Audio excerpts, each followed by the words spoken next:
Hey you guys, it's Peter, and welcome to my channel. Peter likes books.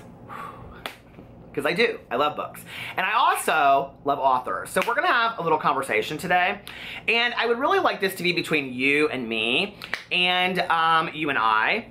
Sorry. If some of you have met a lot of authors and had a lot of authors sign your books, I would like you to like comment underneath what that experience was like for you. If you haven't, or if there are authors out there that you would love to meet, I would like for you to put that in the comment section below, if you so choose.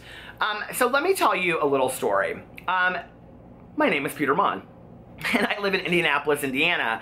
And a little unknown fact that there are a lot of authors that are actually from Indiana. Dan Wakefield, James Wickham Riley, Kurt Vonnegut, John Green, and now Francesca Zappia. Not to mention Peter Monn, because I've written a book as well. And earlier in the week, I had finished Eliza and Her Monsters by Francesca Zappia, and I was thrown out. I mean, I was actually just talking to my best friend about this earlier, and I was like, this is like, I'm gonna buy you this book because this is like one of the best books I've ever read in my life. Like, it is just so well done.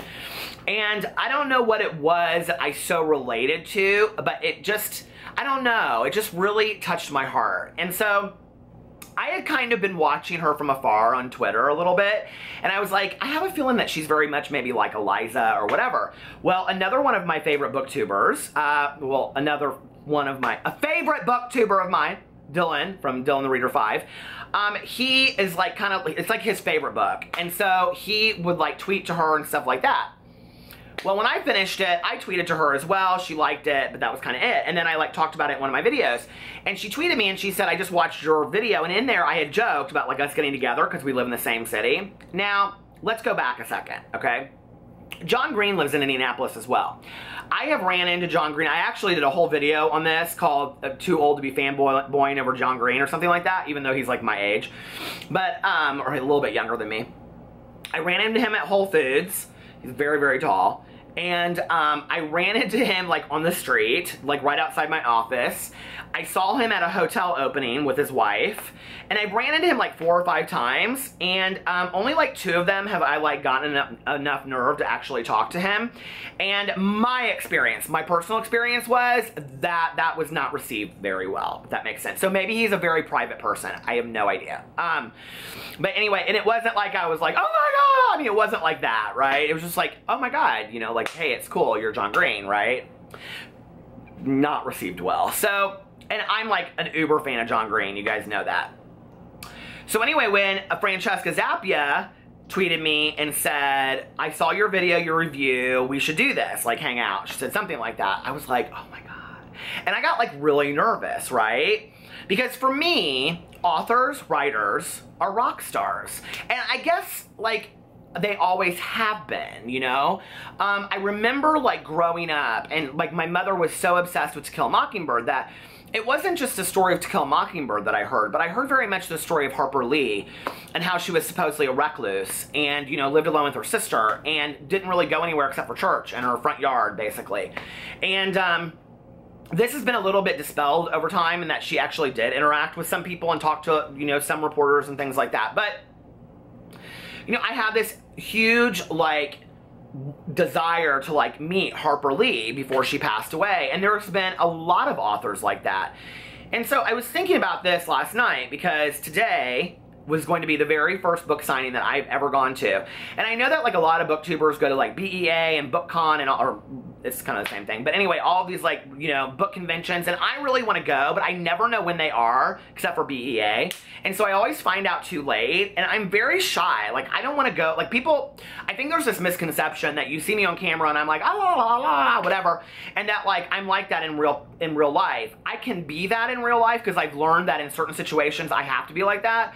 But social anxiety is just, like, it wears on me so bad that I literally, like, script and snowball the situation before I ever go to it, and then I just, like, back out, because it's safer for me to stay in the confines of my home than to actually go do something like that. So I've always been very jealous of these booktubers that go to, like, all these book signings, or readers or lovers of books that go to book signings and BEA and book, you know, this and that, whatever, because I've wanted to do those things. And I have the ability to go do those things. I just sometimes can't work up the nerve to go do it, if that makes sense. So last night, I worked up the nerve because I found out through Dylan that he had tweeted to her something to the effect that she was going to be at this B-Fest thing that was going to be at a Barnes & Noble. That's like 10 minutes for me. And that he really wanted to go to get his Eliza and his Monsters signed, but that he couldn't go, whatever. And so I was like, oh my God, like, I'm going to meet Francesca Zappia. Like, I was going to do it. Like, that was it, right? Well, I stayed up too late last night. It was at 2 o'clock today. I have really no excuse. So I stayed up. I even tweeted out, I'm going to my first book signing ever. I'm so excited, blah, blah, blah, whatever. She liked it, all this kind of stuff. So I even had my outfit planned out. I was going to try to do my hair and everything. I was like, oh my God. So I was so nervous, you guys. So I woke up today and it was like 11:45 and I looked at the clock and I was like, okay, I could sleep for like another 20 minutes. And I turned off my alarm and I woke up at 2:20 or something like that. And I'm like, I cannot believe I missed this whole thing. It started at 2 o'clock. By the time that I would have got ready and got there and everything like that, it would have been like 3:30. It would have been over. You know, and I was really upset. I was like, I cannot believe I missed this opportunity to go and meet one of my all-time favorite authors. And it's interesting because if you know what Eliza and Her Monsters is about, it's about this girl that writes this online graphic novel, and she's very anonymous and secretive.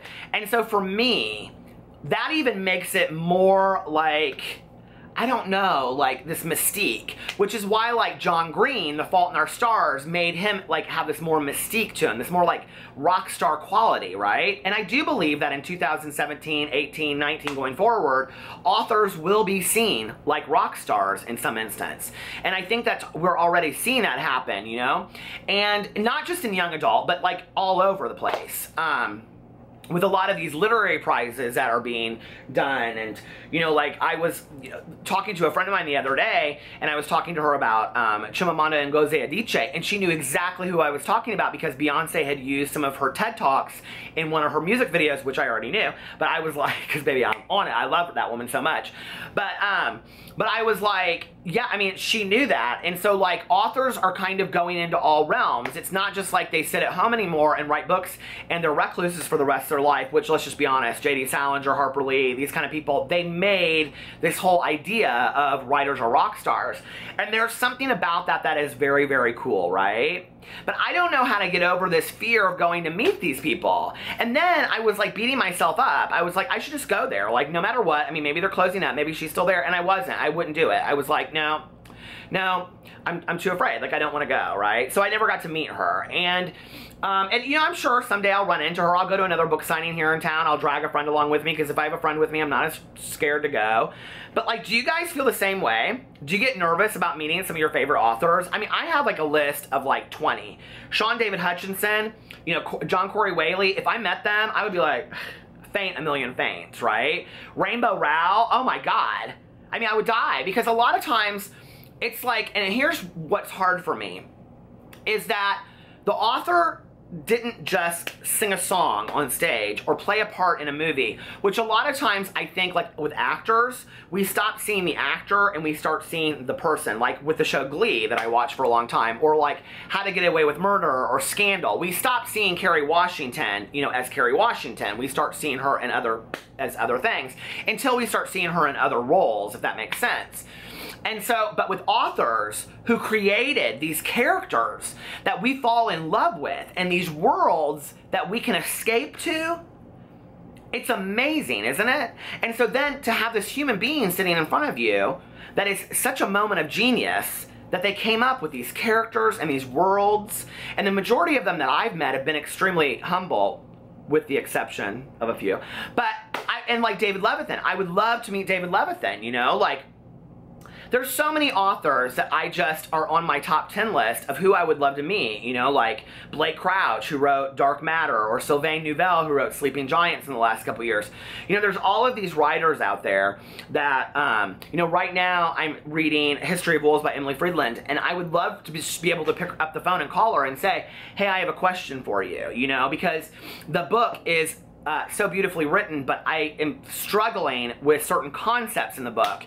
And to know that like a human put this together instead of me just listening to this audiobook that's actually a world and a character's life. Sometimes I have a hard time separating that.